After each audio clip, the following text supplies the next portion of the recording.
So for the melody, what I think is really important and critical is that we mark our beats in the music, okay?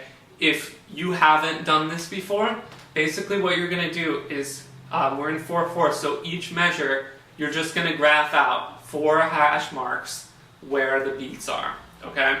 So for that first measure, the start of the dotted quarter has a hash mark, the middle of the dotted quarter has a hash mark, the second D 8th note, which is tied, has a hash mark over it, and that C sharp has a hash mark, okay?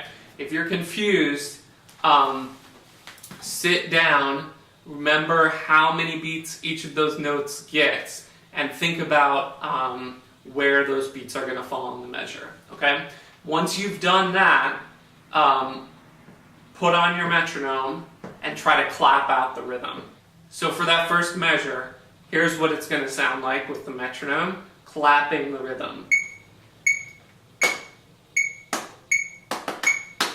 Okay, so 1 and a 4 and 1, 2 and a 4 and. Okay, if you can't clap and count through every measure, I want you to work on that so that you can, because that's what's going to give you the rhythmic precision you need to play this piece. Okay, so another rhythmic challenge on this piece, there's 16th notes and there's triplets.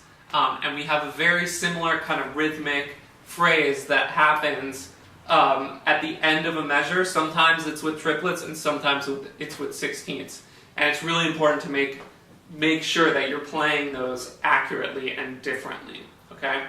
So take a look at the third full measure of music. That's the second line, first measure.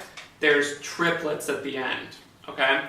So first just practice counting triplets with the metronome. Triplet, triplet, da da da da da da, okay? You can put on your triplet subdivision and it'll play for you what triplets sound like. And then I want you to just practice taking a single note and playing triplets.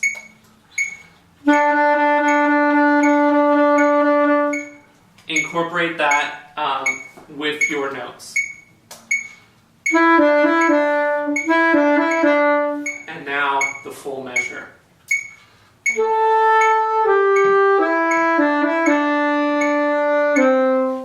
Okay? Now, that is different from a few measures later. Second to last measure of line 2. Check it out, we have 2 sixteenths at the end of that measure.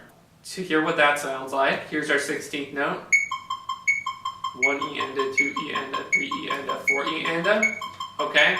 So we want to feel the last 2 sixteenths notes of a measure. So we're going to count 1, 2, 3, 4, and a 1.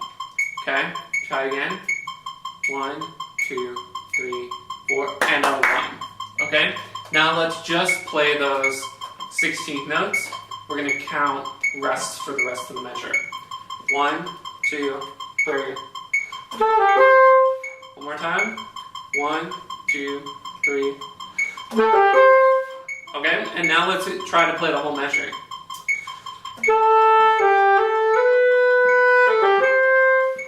Another trick is just practice going back and forth between the triplet and 16th subdivision. 1 E and a, 2 E and a, 3 E and a, 4 E and a, triplet, triplet, triplet, triplet.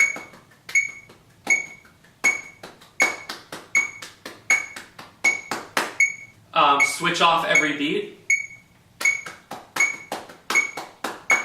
Triplet, 1 E and a, triplet, 1 E and a. That will hopefully get you really clear about the difference between 16th notes and triplets. Okay, I hope that was helpful for you.